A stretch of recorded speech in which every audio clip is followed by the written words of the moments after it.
Good afternoon. Thanks for joining us. The draft campus continues to take shape outside of Lambeau Field. We're going to take a closer look at all that's going on out there. Now just 8 days away from the draft. But we want to begin today by revisiting a story that we brought you on Monday and the real-life consequences related to that story. Remember Monday, we spoke with the Wisconsin Policy Forum about the record number of school referenda on Wisconsin ballots lately and how many of those that fail wind up back in front of voters as school districts grapple with funding concerns. Well, Monday night, after a $40 million operational referendum failed this month, the Fond du Lac School District voted unanimously to eliminate 83 staff positions as part of measures to address a $7.5 million budget deficit. And we're joined now by Dr. Jeffrey Fleig. He is the Fond du Lac School District Superintendent. So the referendum, Dr. Fleig, didn't pass by almost 1,200 votes, and just over 18,000 votes were cast in that election.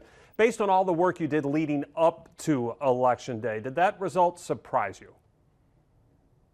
You know, maybe a little bit, but you know, the feedback we were receiving from our community was both positive, that they were very supportive of the impact that we've had over the past 4 years of really turning the district around, improving student achievement.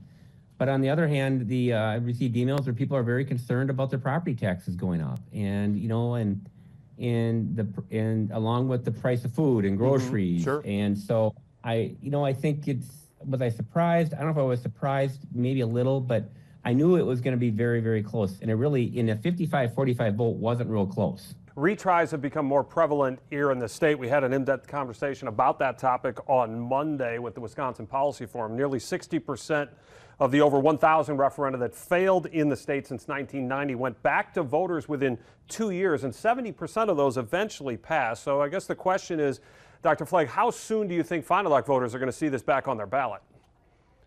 Well, I think what the community wanted to see was us tighten our belt a bit, which we did on Monday night. Mm-hmm. And the board, we have a new board. It's going to be seated here on the 28th. We have 3 new board members coming on, and they're going to have to wrestle with if they want to go back to a referendum next spring. The earliest we can go back will be next April. And they're going to have to wrestle with that. I think, as I said also Monday night, I think they're going to have to look at closing a building. I'm going to be retiring here at the end of June. And I think I wanted to plant that seed out there, because that's something that they're going to have to struggle with. And closing buildings are not easy, but it's also right sizing the district. We are a declining enrollment district, and that's been accelerated post-pandemic. But I would imagine they will go back next spring. So when they go back next spring, and building closures tend to get people's attention. We've seen that up here in Green Bay as well.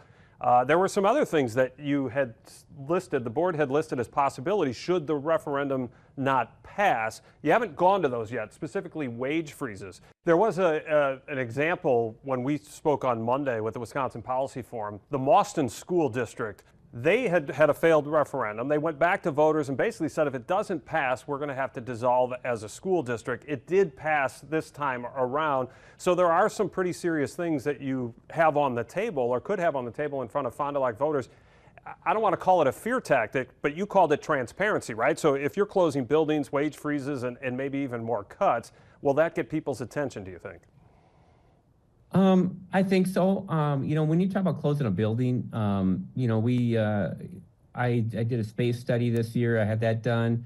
I evaluated our enrollment figures across our schools to look where it could be done. And I think people want to see us, you know, people are feeling it at home in the pocketbook. And that was, you know, that rang through with the feedback I received from our community throughout the referendum.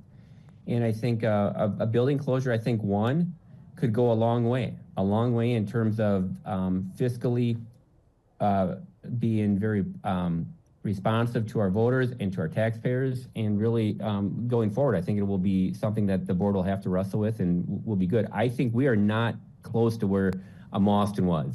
Right. You know, we're very solvent. You know, we talked about that Monday night. We did not want to, we implored the board to not dip into our fund balance. And we said, look, if you go into that, it's going to have catastrophic consequences for the district going forward in terms of solvency. How much of what happens going forward with Fond du Lac might depend on what happens in the budget battle this summer at the state with school funding?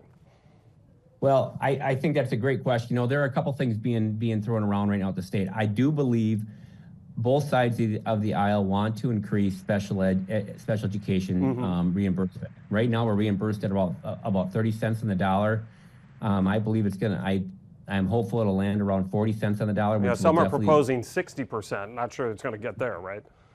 Yeah, I'm not holding out any hope for that. I do think they always land somewhere in between, so I do think they're going to support us in that. Okay. And the other thing, there's some very strong advocacy going on for low spending districts, and we are a low spending district, and we benefited in the last biennium where we were able to get $1,000 more per student because historically Fond du Lac's been it's been a low spending district. So there's been some talk of moving that up to around 12,400, which would be really impactful for us and could really minimize a referendum possibility. Dr. Fleig, you mentioned you're going to have a new board seated here shortly. You're also, as you mentioned, on your way out, there's a new superintendent coming in on July 1st. He's been in the district, Matt Steinbarth, for 25 years or so. He's currently your chief academic officer. Is he in lockstep with you on all this?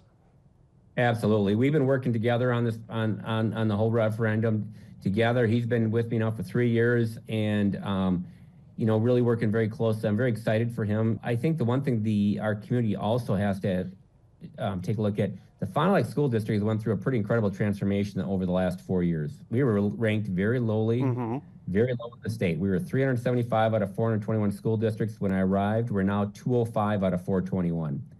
So our schools are safe. They were not safe when I arrived. And we've really improved in instruction and student learning. And I think the community has to ask themselves, do they want great schools?